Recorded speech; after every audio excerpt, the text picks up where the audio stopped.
k Martini, v oddaji Radioaktivno, zdrava. Živjo. Martina, bova tiho ali ne? Ne, nikakor ne. Kaj ti tu je tišina?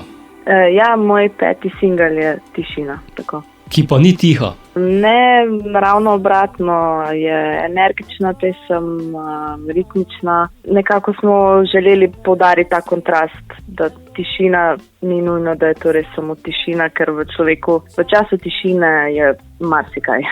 Pričakoval bi, da bi bila tišina popolna balada, zasanjana, ti pa presenetiš s popolnoma drugačnim, hitrejšim ritmom. Ja, ravno to, kot pravim, je bil v bistvu tudi nek namen. Sicer Tišina je bila na začetku mišljena kot balada, čisto v samem začetku, ampak mislim, da že po prvih pol urce, kar sva z Domnom začela zares delati na pesmi, sva gotovila, da nikakor ne paše, da je to balada, in tako je pač nastala energična pesem. Torej se lahko ob skladbi umirimo ali pa ustvarimo kaos? Ja, v bistvu kakor komu paše. Vsak lahko izbira, pri videospotu pa ni bilo izbire. Ja, ne vem, kakor za koga. Kaj ti je precej zapeljiv? Ja, bi se reklo, oziroma beseda, ki bi jo jaz uporabila, je bolj čuten, mogoče. Martina, če se prav spomnim, sva ob zadnjem intervjuju govorila tudi o EP-ju, ki ga pripravljaš, ali je še v načrtu?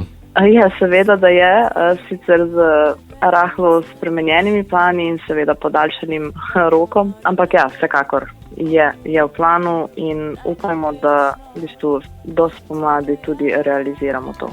Bomo pa sedaj tvojo ta novo spustili med poslušalce, zato nam pošli nekaj tišine.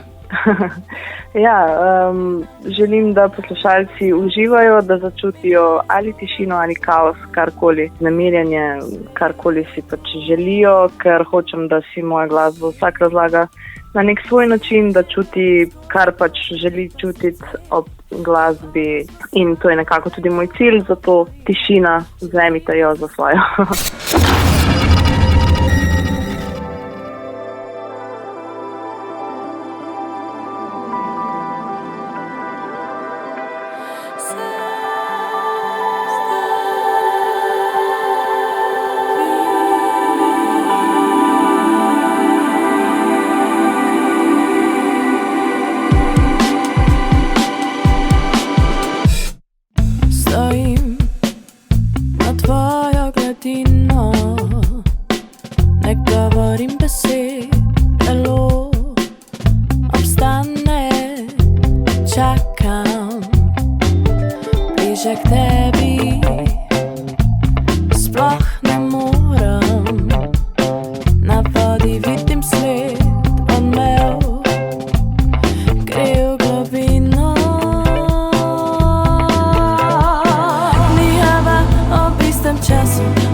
Skozi kožo tripa srce.